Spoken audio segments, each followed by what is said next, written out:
Hey everyone, welcome to the Envelopes Emmy Contender Series. I'm already laughing.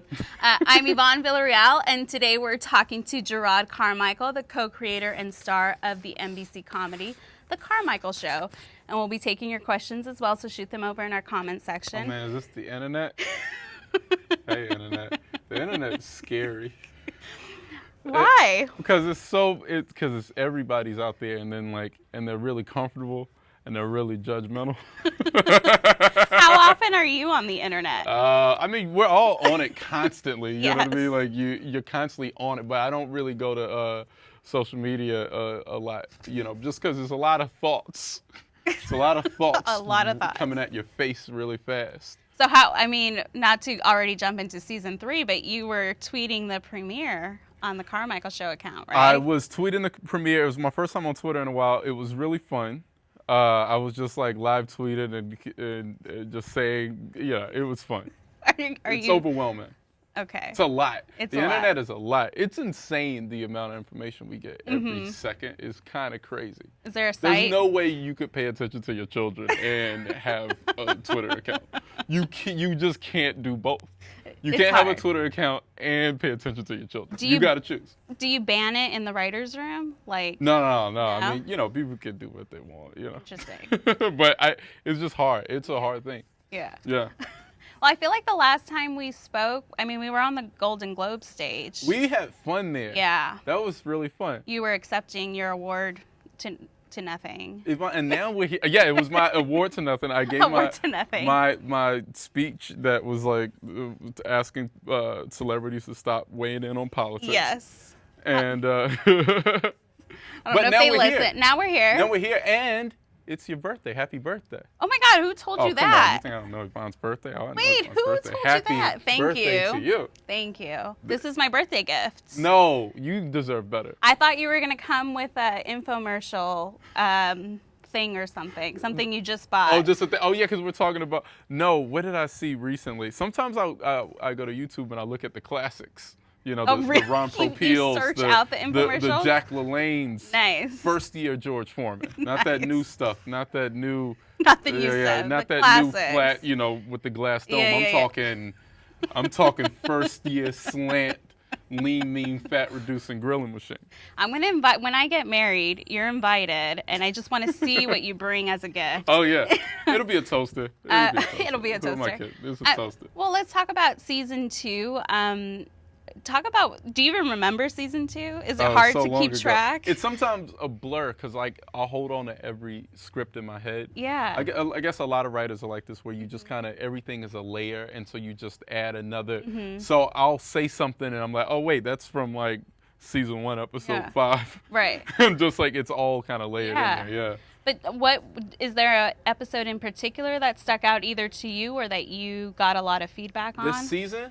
Season 2. Oh, season 2 was because you had you did the Cosby, you had Cosby the Trump. was probably the one that people had the biggest response to and responded to the most. It was. Were you shocked by that or not really? No, I mean it was a thing that was talked about, and no one had talked about it, especially in a half-hour comedy, at that point. So.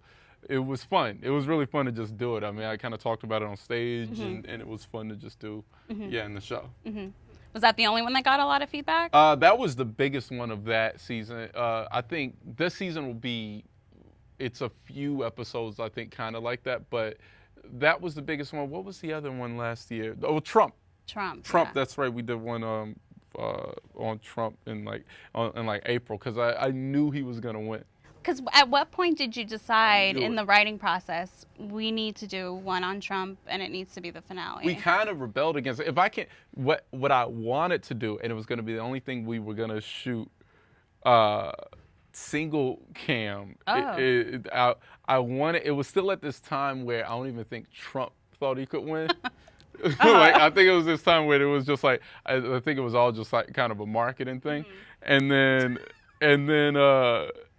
I wanted to shoot Joe meeting Trump, just at a rally, and Trump shaking his hand. And I was trying to get him on the show, and everybody was like, no, you can't have Trump on because, people feel strongly about that type of stuff. And I don't even know how you would ask him. Would we you reached out to the campaign. Really? Yeah. Yeah, and I just thought it would be like a weird thing to just have Trump shake a character's hand and like the character become enamored with the power of a politician. You know what I mean? Like the power of that, you know, and getting distracted by that. And that was kind of the first approach in. What did the campaign say? Hard no? It was like a scheduling thing. I don't know if it. Oh no, it's because we are on, you know, the network television, and the fair time. Right. So we couldn't just have, you know, the way like SNL had to have Trump and Hillary, and he couldn't even be in the whole episode because of time and stuff. So issue. yeah, it was a thing like that. But yeah, we're gonna do it. Were there any topics or issues that you guys for season 2 had to drop because you just couldn't find your way around it? You didn't know if you could do a full episode, or it just wasn't meshing well? I guess I can say it. Ari had this idea. He wanted to do an episode about a non-practicing pedophile moving next door. And and he was a pedophile. He admitted that he was a pedophile, and he, you know, was plagued by this sickness. But he hadn't practiced, and he thought by talking about it, it was like from just like kind of NPR, I think This American Life, perhaps. And he was just like having it move next door to a family and just kind of weird that up. But and then what happened? That's a surprising hard one to crack. It was a surprise, right? You would think, you know, whoever, we all have rich material on. But we did. We did, but it was just figuring out figuring out stakes was the difficult thing in that one. Like, because it's like we could just we try not to do that where you're just throwing jokes at a thing. You know, we wanted to. It needs to have some type of stake involved with our characters, and yeah. Well, and doing stand-up, there's an element of acting that goes into it, right? I mean, you're up. I'm sorry. I think I just solved the episode. Well, I'm sorry. I didn't mean to zone out. No, I got it. I know what we could have done. What would you have done? I can't just because we've been. You're gonna do season 4? Or use it for something. But like right when you started the question, I was like, aha! This is why you need to carry a notebook with you. I usually do. I gotta. Oh man. Do you want to stop?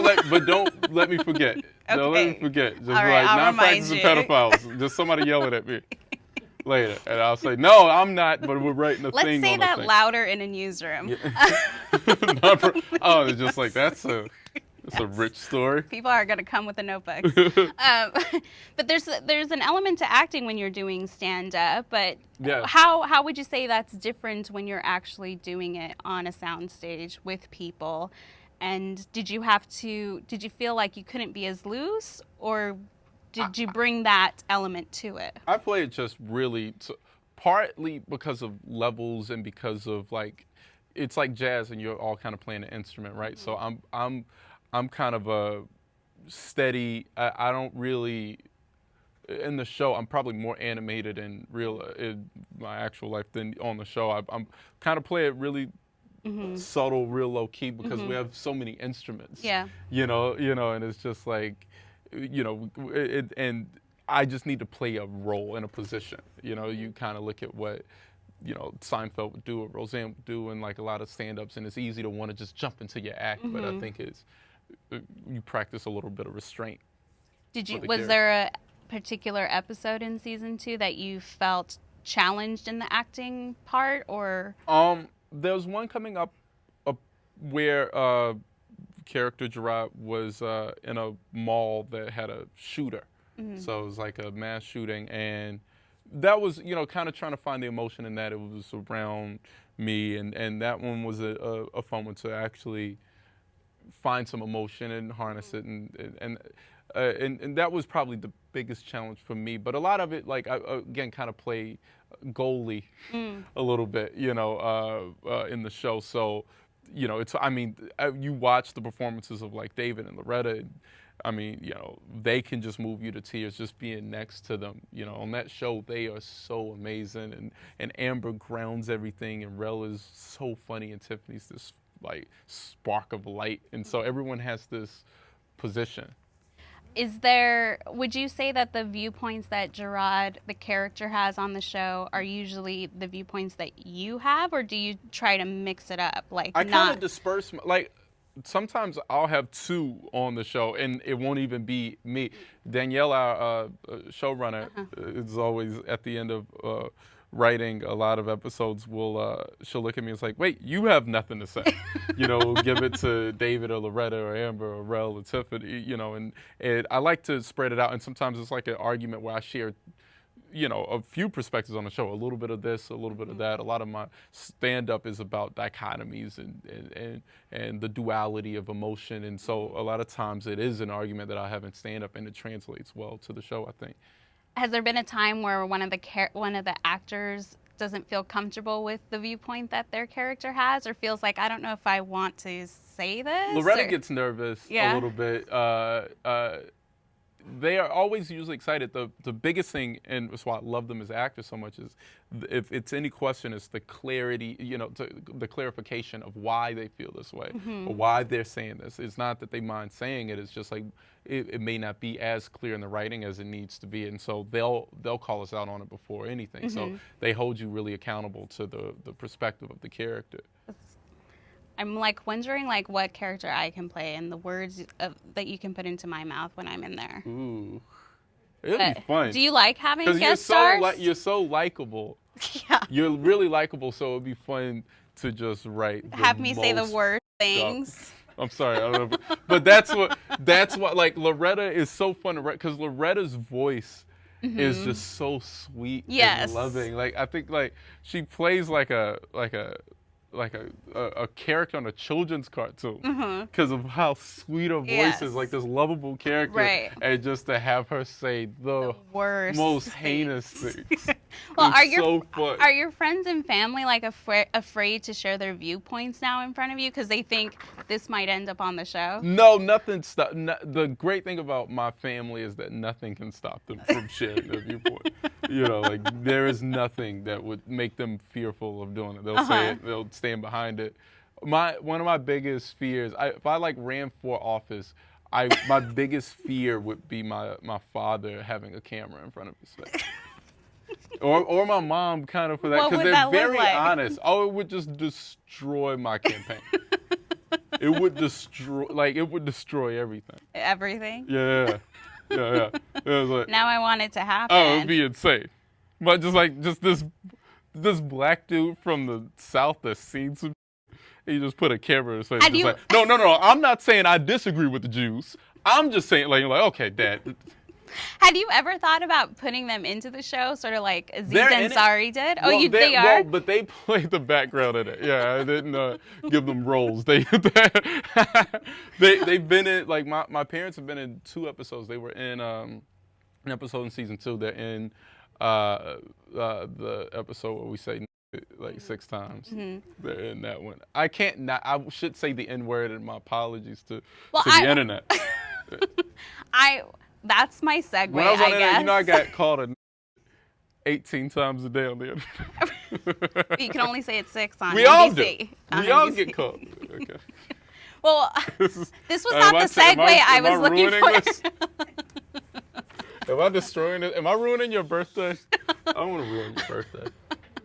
Well, I was going to ask, like, now I don't know how to get into this. Just jump in. Let's just jump in. Put it all out there. But, like, do you find that you're just do you feel like there's so much going on right now that you're constantly writing something, check back on this for season 4, like this is something? No, you kind of don't know, until it just kind of hits you. It's really the things that you get really excited by. Like usually it's like an idea comes in like at least a cold open. I can see a cold open around the thing. If I have like an idea, it's like, oh, I know exactly. It just kind of pours out. So I usually don't kind of check a thing. It's like either it's ready or it's not. So usually we'll just kind of let it just go throughout the day. So when this Bill Maher situation when this Bill Maher situation happened, did you feel like, oh, he's unknowingly helping me promote Yeah, kind of, right? this episode. A little bit. A Yeah, little a little bit. bit. It is promo because it's the discussion around the word and our reaction to it. It's very interesting. You know, my job as a comedian is to be this observer of life and culture, and it's fun to just watch people respond and feel really strongly and have these great arguments and to feel passionately. My family had a real discussion about it, not just on the show, but yesterday at breakfast. We were just, my actual family was just around the table talking about it and talking about how we feel about it and how we, our genuine reaction versus what our reaction in public is, which is very interesting. And so, yeah, it's all heavy. What was your thoughts when it happened? Were you like, yeah, I mean, or you're just not shocked by it anymore? First of all, I just didn't think the joke was good. Yeah. You're like, at least let the joke be good? It's like Seinfeld says about in that episode, just like, you know, I'm not offended as a Jew, I'm offended as a comedian. You know, and like the same thing as Chappelle said about the Michael Richards thing of just like, you know, as a comic, I was like, man, he's having a rough night. You know, and like, it's kind of that thing where I was like, how, that joke? And then I was like, oh, and that word, you try and judge the intention behind it, and I don't know what the intention was. It wasn't clear, and that, you know, that's as big of an issue as the word itself. Well, and then like sometimes the apology only makes it worse. Well, yeah, and then it's like, well, you meant it in the moment, and no apology leads with that, right? It's like, I bless you. No apology is like, oh, I meant this in the moment, and now, you know, and now I just regret your response to it. Right. Happy birthday. You're giving us so many moments. It's too good. But are you thinking about stuff for season 4? Like, are we going to get like a United episode, a fidget spinner episode? Oh, wow. I don't know. Have you played with those things? No. I did. I got 3 of them. You got Yeah, 3. all of them borrowed from my buddy. My buddy Rami just kept showing up with fidget spinners, and I would just steal them one by one. It's surprisingly satisfying. Okay. You know, Good like to it's know. like, you know, the kids aren't wrong. Kids, I mean, they suffer from boredom more than the rest of us, and if they're going around like, hey, this is occupying time, then maybe there's something to it. So? Maybe there's a $1 billion industry. Okay? It's amazing the way you can make money. I feel like we should just give you a mic and you could do stand up right here. Oh, I haven't done stand up. I'm out the game.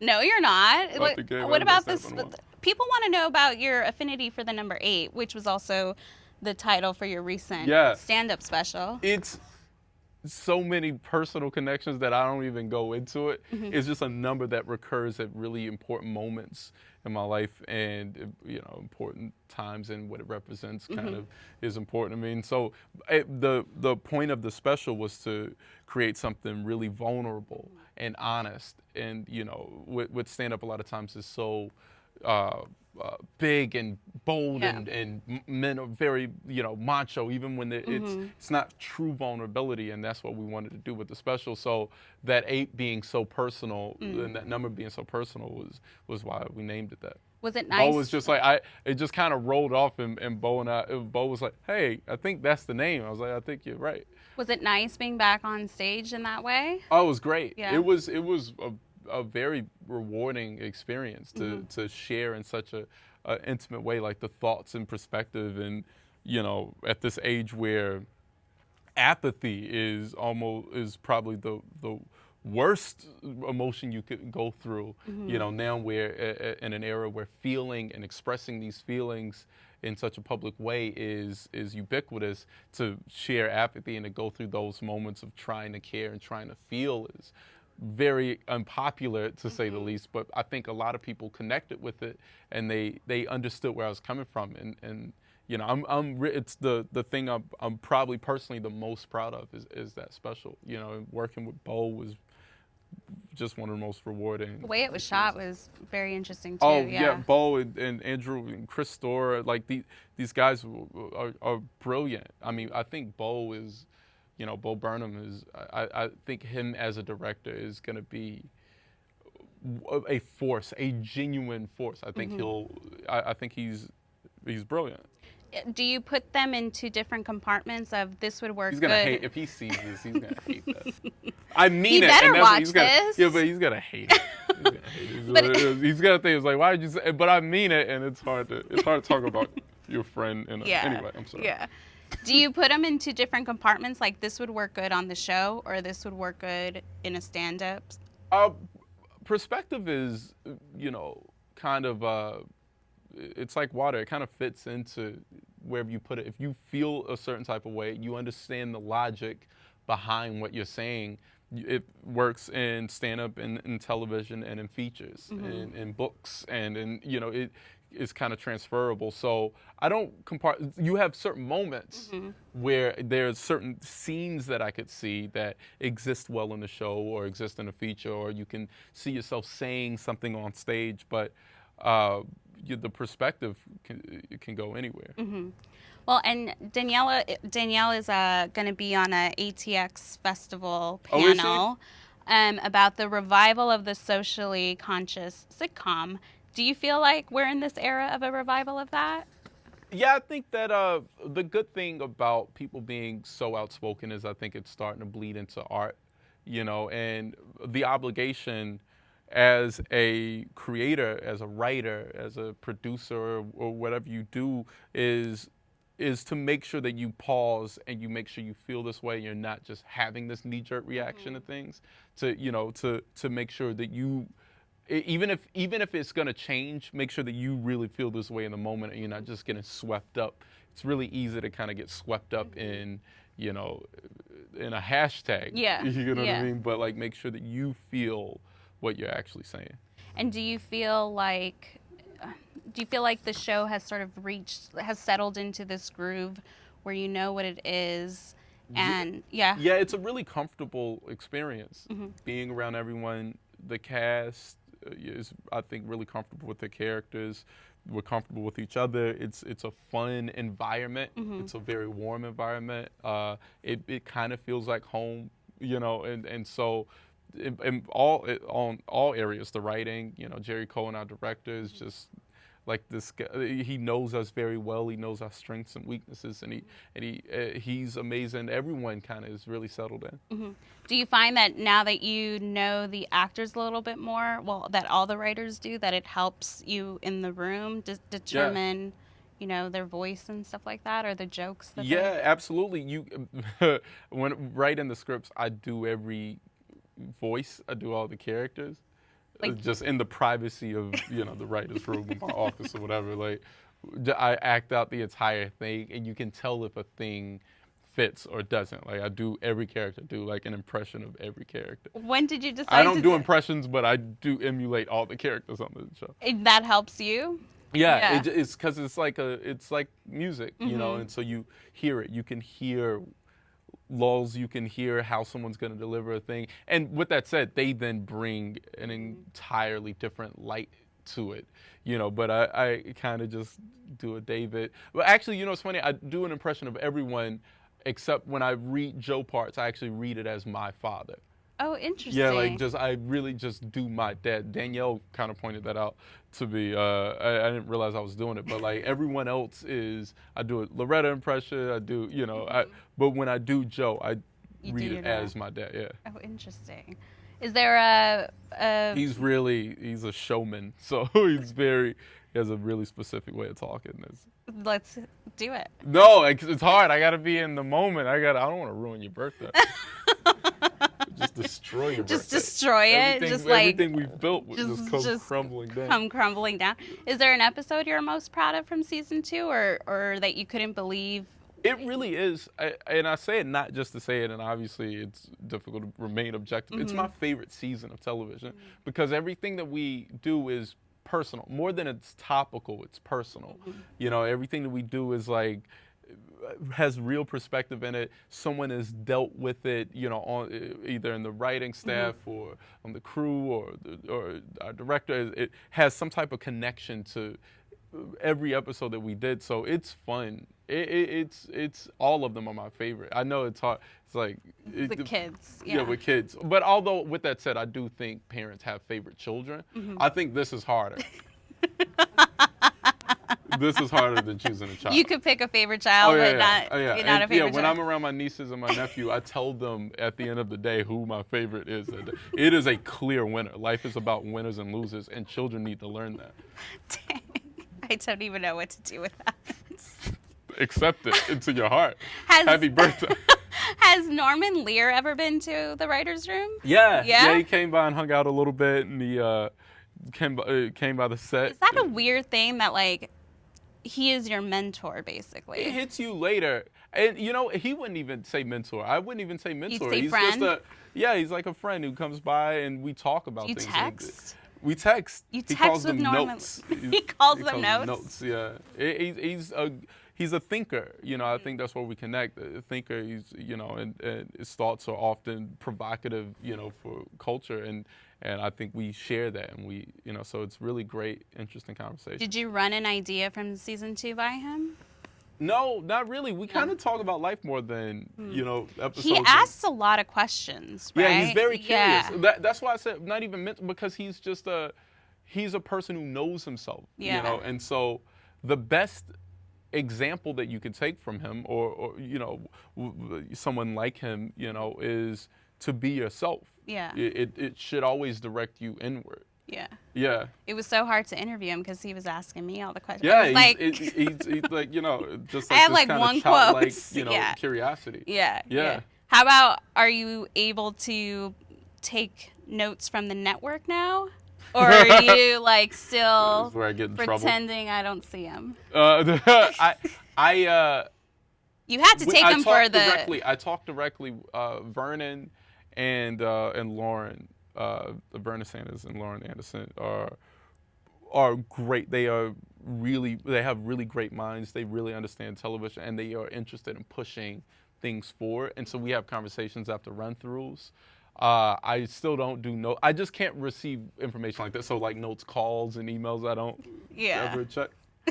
Being honest, they know that but after run-throughs, we do have conversations, and they have great insight into the potential of the show, and so I'm thankful for that. Same thing with 20th.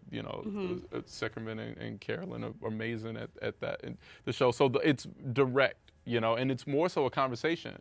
Then it's like notes. I think we have really great conversations. Is there anything surprising that you found about Hollywood since doing the show, or even surprising about making a TV show? Being a producer gets you a lot of scripts in your inbox. That's a surprise. It's a surprising number, and spec scripts and all things that you can't open. Yeah. And that you immediately let your lawyer know, hey, there's a thing that I didn't know that somehow found its way into my inbox. Do you feel like being a creator during this time that you have to have multiple projects out there, that you have to have this empire? I think that's kind of always been the case, especially as a comedian. Comedians always get the show and they want you in movies and sketches and books and all these types of things. And I think Seinfeld and Rock always talk about that. And so you always you can be stretched then if you don't carry a perspective through. I try and do things as it feels right.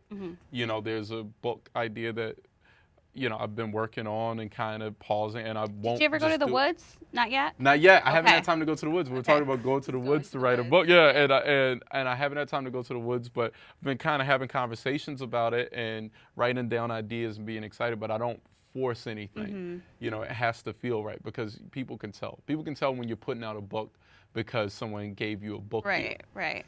And I like to do meaningful, things, so I'm really cautious. What advice would you give someone that maybe one of those people sending you spec scripts, but someone that's... I really wish I could read them. I'm sure there's some really great ideas in there. I just can't legally. My hands are tied. But what advice do you give about someone that I'm saying that to all my cousins right now. Stop sending me your goddamn script. They're not your favorites. Someone that sort of wants to follow in your footsteps and have a sitcom, that is socially conscious, that does go deeper into some of these issues. Like what advice do you give them about going out there? But the advice would be don't listen to me.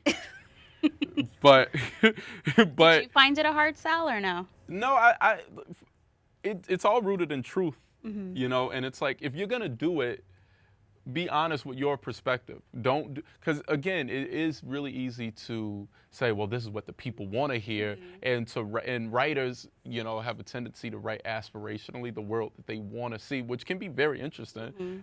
But you know, if you are going to do a show like that, if it's going to touch on social things, I think the obligation should be to be a reflection, to hold up a mirror, to tell truth. And so I think that is a lot of times a thing that may be missing if someone tries to talk about something that's going on in the world. You know, it's like, well, this is how we should feel, but like, is that what you hear? Is that what you see? You know, you should travel too, you know, because there's a whole world outside of New York and LA. You know, it's a country full of people with very different views and opinions, and we get caught up in a bubble. Not just LA, because LA, there's a lot of real people in LA too, but if you're in the industry, if you're a writer, it's why you see so many you know, architects and marketing agents and stuff like that on television, is because you could tell when you've been in that bubble too long. You know, and so, that's why I wanted Blue Collar Family just speaking an honest truth that I was accustomed to hearing. On the couch, which I love. Yeah. So we spent a lot of time.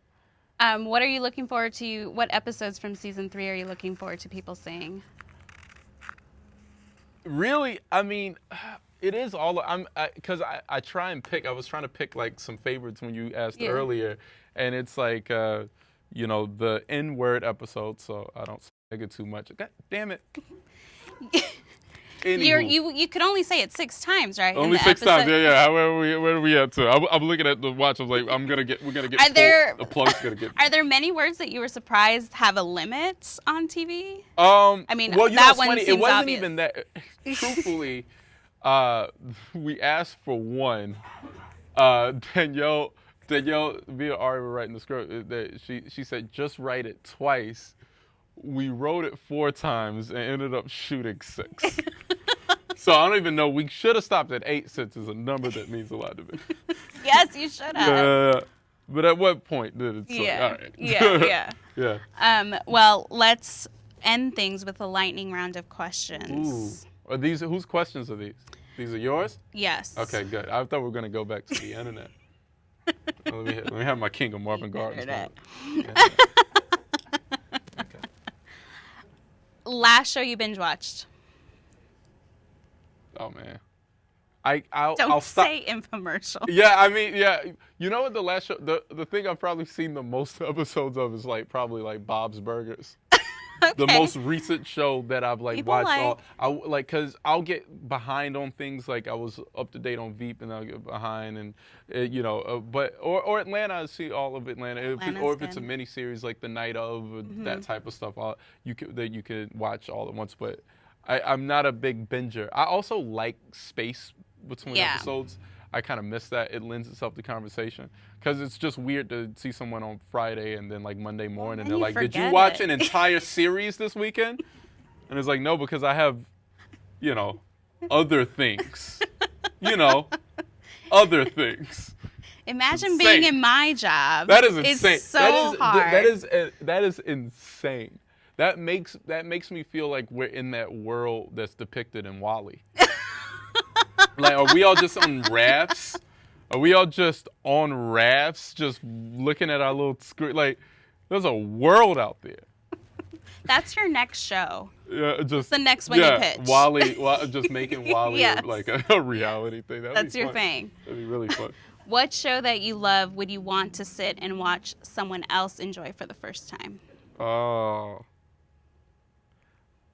that's a good question. You know, I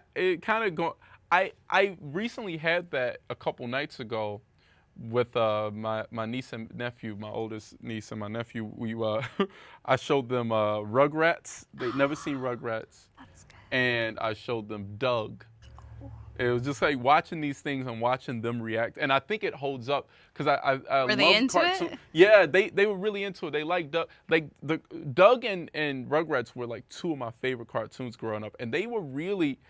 they were really like surprisingly adult or mature rather for what they were. They were like, the dialogue was really great. I love like the Peanuts cartoons and that type of thing, where the dialogue is really, really strong and great. So I show them things like that. I'll show them Animaniacs. I'll show them like Wayne Head. I'll show them like, all types of stuff. Who was your favorite that day then? The niece or the nephew? My niece, because she had a better articulation of why she liked the show. And you got to reward that. And I gave her $100. And I'll do it again. Really? And I will do it again. Oh my God. Because there are winners and losers. If you could go back and be on any classic show, what would it be? That's a good question. The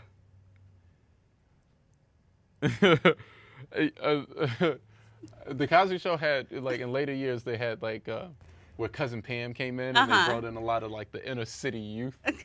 You'd want to be You know, and I would want to be the inner city youth, because I feel like there's probably a bit more real version of it. You know what I mean? Like, because they were still like drinking crayon apple juice and stuff like that, or excited about crayon apple juice, which is, but I you know, either something like that, or I'd be on like Murphy Brown. Ooh, good one. Episode of Murphy Brown, that'd be good. I would love, you know, be on the Dan Quayle episode of Murphy Brown. Oh, yes. Yeah. What genre would you like to try? I don't know if this is a genre, but I'm always infatuated with miniseries. I love the idea of a good miniseries, because I think a lot of times shows go so much further than they need to. Like, when you run out of something to say, you should stop. That's why I like British cycles, like how they, you know, think of things like this. So anything, like a lot of ideas friends will tell me about or pitch me or something like that. Like, my first reaction is, can this be a miniseries? And then my next reaction is, okay, well, here are notes on your movie, since it has to be a movie. Now I want you on a British miniseries. Oh, I would love to be a British miniseries. Walter White or Tony Soprano? Tony Soprano. That was like fast. Tony Soprano's, I mean, he's the coolest. Walter White was amazing, and Prince killed it, but Tony Soprano, yeah. What was your first acting job, and what did you learn from that you're still using now? I did a sketch for somebody I met at an open mic, and they couldn't use it because the audio didn't work. So I guess the advice is always check your audio. Nice. I think we're working here. Is it working? I know. Where's all of this is just for not. Yeah. Well, I guess we should thank the internet for tuning in. Hey, internet. Hey, internet. Jerrod, thanks so much for stopping by. I think so highly of you. It's been a pleasure. As a group, I like when people are groups. This is like Facebook. Happy birthday. Thank Internet, you. Please say happy birthday to Yvonne. Thank you very much for sharing your birthday. Thank you for being here. And for all of you guys, if you want to see more of our Emmy contender chats, head over to latimes.com. Thanks.